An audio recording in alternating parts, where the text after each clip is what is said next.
Okay, we're in Second Kings chapter 7 and 8. We are at the end of this famine that is taking place because Samaria is under siege by the Syrian army. And we're going to see what takes place. We're going to see how Elisha deals with this.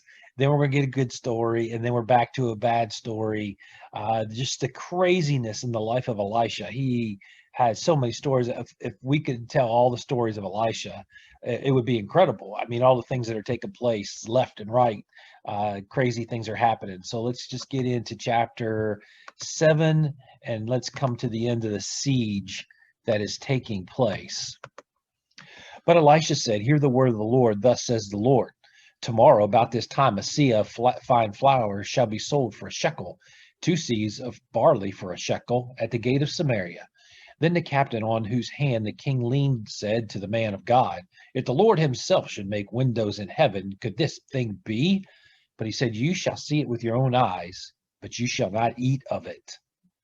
Now there were 4 men who were lepers at the entrance to the gate, and they said to one another, "Why are we sitting here until we die? If we say, 'Let us enter the city,' the famine is in the city, and we shall die there. And if we sit here, we die also. So now come, let us go over to the camp of the Syrians. If they spare our lives, we shall live, and if they kill us, we shall but die." So they arose at twilight to go to the camp of the Syrians. But when they came to the edge of the camp of the Syrians, behold, there was no one there.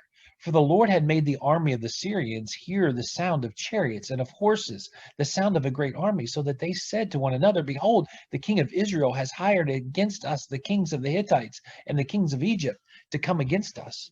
So they fled away in the twilight and abandoned their tents and their horses and their donkeys, leaving the camp as it was, and fled for their lives. And when these lepers came to the edge of the camp, they went into a tent and ate and drank and carried off silver and gold and clothing and went and hid them. Well, then they came back and entered another tent and carried off things from it and went and hid them. Then they said to one another, "We are not doing right. This day is a day of good news. If we are silent and wait until the morning light, punishment will overtake us. Now therefore come, let us go and tell the king's household." So they came and called to the gatekeepers of the city and told them, "We came to the camp of the Syrians, and behold, there was no one to be seen or heard there, nothing but the horses tied and the donkeys tied and the tents as they were." Then the gatekeepers called out, and it was told within the king's household.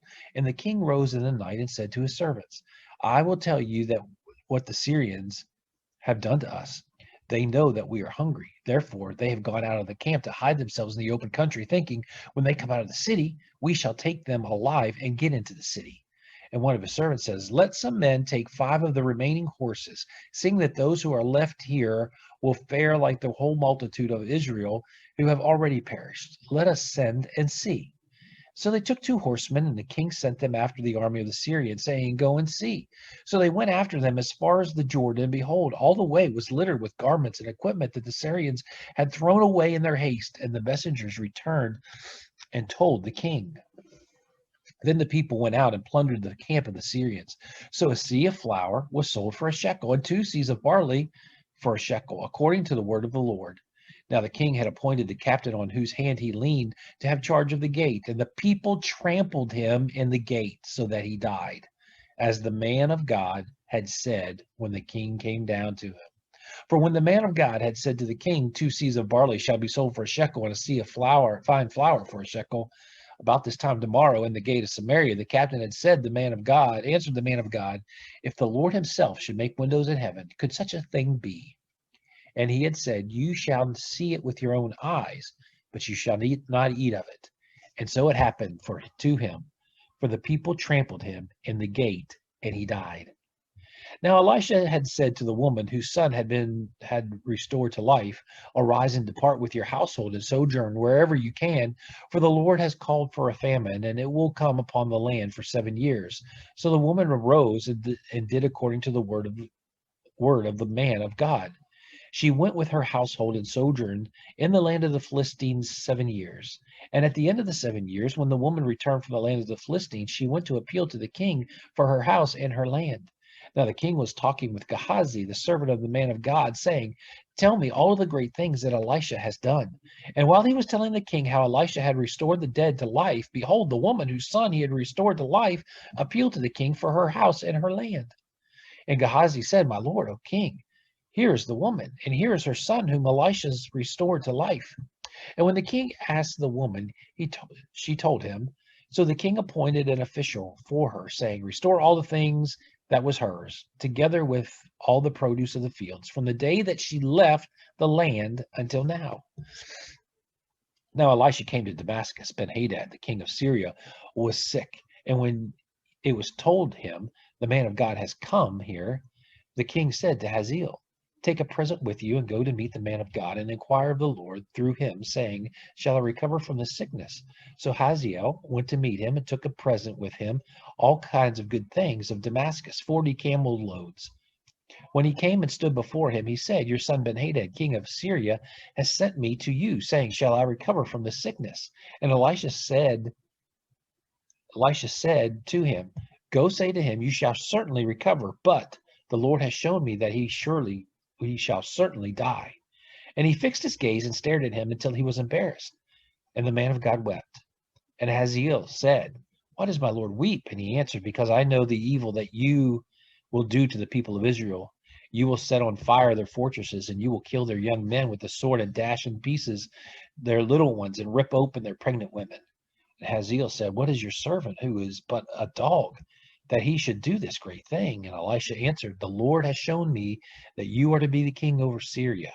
Then he departed from Elisha and came to his master, who said to him, "What did Elisha say to you?" And he answered, "He told me that you would certainly recover."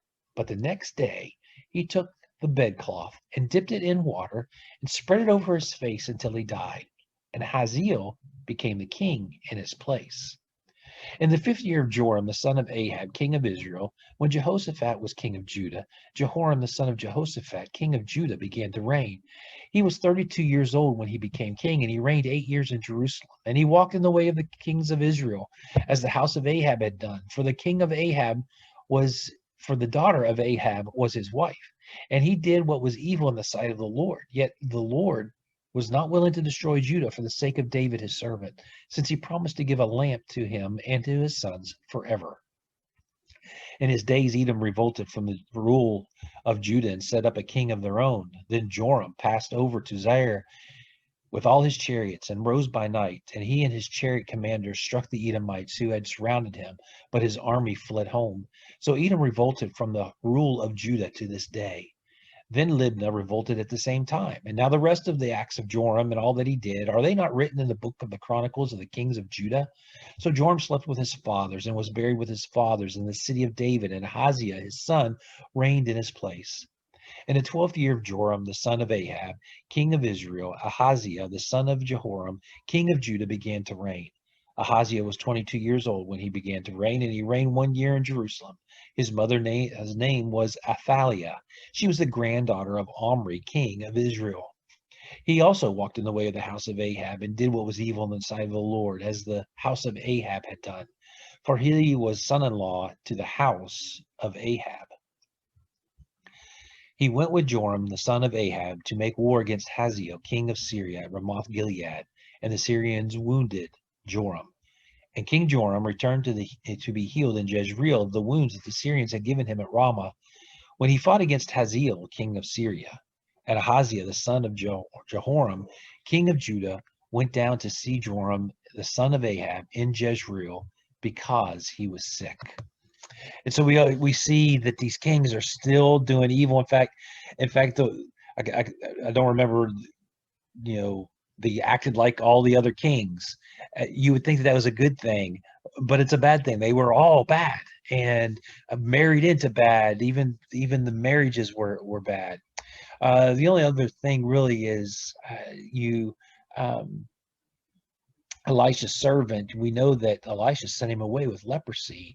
So what's he doing here talking with the king? And there's a couple of theories. One is that Second Kings is not chronological. So this could have happened before he had leprosy. On the other hand, it might have been that he did have leprosy, but the king was trying to find out some stuff on Elisha, and knew that he had been kicked out from Elisha's presence. So maybe this was a good time to converse and to find out some gossip on Elisha. And so, at a distance, he was talking to him to get some information. we really don't know, and either one is plausible with this case. And so again, we see the kings doing evil, not being faithful. We see lepers being faithful, at least going back and letting the king know that it's okay to come out.